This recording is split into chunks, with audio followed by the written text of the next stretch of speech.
Welcome students. Today we are going to solve the 21st day activity for 9th class and for English subject. So let's start.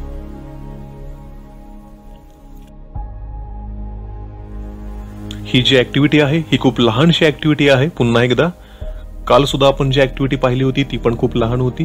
ही पण खूप लहान आहे आणि ही 9वीच्या पुस्तकावर आधारलेली आहे. आपण यामध्ये कुठले कुठले पॉइंट्स आहेत ते पहिल्यांदा बघूयात आणि नंतर आपण ऍक्टिव्हिटीज करूयात. Learning outcome of this activity is, first of all, the name of this activity is identify the details. तुम्हाला डिटेल आयडेंटिफाय करायचे आहेत आणि हेच तुमचं लर्निंग आउटकम सुद्धा असणार आहे. Then instructions for the teachers and parent and facilitators is encourage the learners to identify the details and help the learners if it is necessary. मुलांना जे डिटेल्स आहेत ते आयडेंटिफाय करण्यासाठी तुमचे शिक्षक पॅरेंट्स तुम्हाला मदत करतील आणि जिथे गरज पडेल तिथे ते तुम्हाला सहाय्य करतील. And instruction for the student is read a play carefully. तुम्हाला जो प्ले सांगितलेला आहे तो तुम्ही केअरफुली रीड करायचा आहे. And try to complete the given flow chart. आणि पुढे आपण जो फ्लो चार्ट पाहणार आहोत तो तुम्हाला कम्प्लीट करायचा आहे. If they need take a help of their teacher. जर तुम्हाला गरज पडली तर तुम्ही तुमच्या शिक्षकांची मदत या ठिकाणी घेऊ शकता. आता मेन ऍक्टिव्हिटी काय आहे ते तुम्हाला या ठिकाणी दिसणार आहे. Learning activity. Read the entire a play thoroughly and silently and complete the given blame game flow chart on 9th course book page number 63. तुम्हाला 9वीच्या पाठ्यपुस्तकामध्ये 63 नंबरच्या पानावर जो ब्लेम गेम दिलेला आहे, जो फ्लो चार्ट आहे तो तुम्हाला कम्प्लीट करायचा आहे. आता हा कम्प्लीट कसा करायचा आपण बघूयात. तुमच्या स्क्रीनवर तुम्हाला एक आता पिक्चर दिसत असेल. हे पेज तुमच्या 9वीच्या पुस्तकाचं आहे. तुम्ही जेव्हा 9वी मध्ये हा टॉपिक शिकला होता तुम्ही त्यावेळेला तुम्ही ही ऍक्टिव्हिटी कम्प्लीट केली असेल. तीच ऍक्टिव्हिटी इथं पण आपल्याला कम्प्लीट करायची आहे. हा जो फ्लो चार्ट दिसतोय तुम्हाला हा आपल्याला कम्प्लीट करायचा आहे. आणि या ठिकाणी 3 कॉलम तुम्हाला दिसतील. There are 3 columns. The first one is who is blaming. कोण दोष देतोय. हु डज ही ब्लेम. तो कोणाला दोष देतोय. And for what does he blame that person. आणि त्या व्यक्तीला तो दोष का देतोय हे तुम्हाला शोधून काढायचं आहे. चला तर मग ही ऍक्टिव्हिटी कम्प्लीट करूया.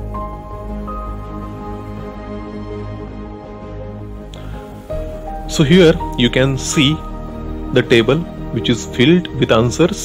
या ठिकाणी मी हा टेबल आन्सर्सनी लिहून ठेवलेला आहे. तुम्ही हा टेबल आहे असा तुमच्या वहीमध्ये काढायचा आहे या प्रश्नाचं या ऍक्टिव्हिटीचं उत्तर म्हणून. फक्त आपण बघूयात की हा टेबल कसा आहे. Who is blaming. The first thief is blaming. आणि थीप हा कोणावर आरोप करत असतो. Owner of the house. का ओनर ऑफ द हाऊस वर तो आरोप करतोय. For not constructing a strong wall. त्यानं आपल्या घराची जी भिंत बांधलेली आहे ती स्ट्रॉंग बांधली नाही यासाठी तो ओनरला ब्लेम करतोय. आता त्यानंतर आपण पाहिलं होतं त्या स्टोरीमध्ये ओनर ऑफ द हाऊस जो की मर्चंट होता तो कोणाला ब्लेम करतो तर तो ब्रिक लेयरला ब्लेम करतो. का. For carelessly built such a weak wall. जी वॉल तयार केलेली होती ती केअरलेसली बिल्ट गेली होती ब्रिक लेयरनं असं याचं म्हणणं आहे. त्याच्यानंतर आपण पाहिलं होतं की ब्रिक लेयरला त्या दरबारामध्ये बोलवलं जातं. आता ब्रिक लेयर कोणाला ब्लेम करतो तर तो ब्लेम करतो मॉर्टर मेकरला. आणि तो काय म्हणतो. For making faulty mortar. जो मॉर्टर तयार करण्यात आलेला होता तो फॉल्टी तयार करण्यात आला होता याच्याद्वारे. त्यानंतर मॉर्टर मेकर कोणाला ब्लेम करतो. तो ब्लेम करतो पॉटरला जो कुंभार असतो त्याला. For making such A useless pot. कारण त्याच्या म्हणण्यानुसार पॉटरने जे पॉट तयार केलेलं आहे ते युजलेस केलेलं होतं. त्याचं जे माउथ होतं ते वाईड तयार केलेलं होतं. आता पॉटर जो आहे त्याला दरबारामध्ये बोलवलं जातं तेव्हा तो काय म्हणतो की माझी यामध्ये चूक नाहीये. ही चूक कोणाची आहे. मनी लेंडर्स डॉटर. सावकाराची जी मुलगी आहे तिची इथं चूक आहे. का. For distracting him when he was shaping the mouth of pot. कारण त्याचं असं म्हणणं असतं की तो जेव्हा त्या पॉटचं माउथला आकार देत होता तेव्हा तिच्या मनी लेंडरच्या डॉटरच्या पायातल्या आवाजामुळं त्याचं डिस्ट्रॅक्शन झालं आणि ज्यामुळं माउथ जे होतं पॉटचं त्याचा शेप चुकलेला होता. त्यानंतर आपण पाहिलं होतं मनी लेंडर्स डॉटर ती कोणाला ब्लेम करते. ती ब्लेम करते गोल्ड स्मिथला, सोनाराला. का. For not making ornaments on time. कारण तिचं असं म्हणणं असतं की तिच्या लग्नासाठी जे ऑर्नमेंट्स लागणार होते, जे दागिने लागणार होते, ते त्या गोल्डस्मिथनं वेळेमध्ये पूर्ण केले नाहीत, म्हणून तिला त्याच्याकडे जावं लागलं आणि म्हणून तिच्या पैंजणाचा आवाज या पॉटरला ऐकू गेला. आणि सगळ्यात शेवटी आपण पाहिलं होतं की गोल्डस्मिथ जो असतो तो कोणाला ब्लेम करतो? तो शेवटी ब्लेम करतो राजाला. आणि का? The answer is here, king commanded him to set aside all his work and get the queen's ornament ready.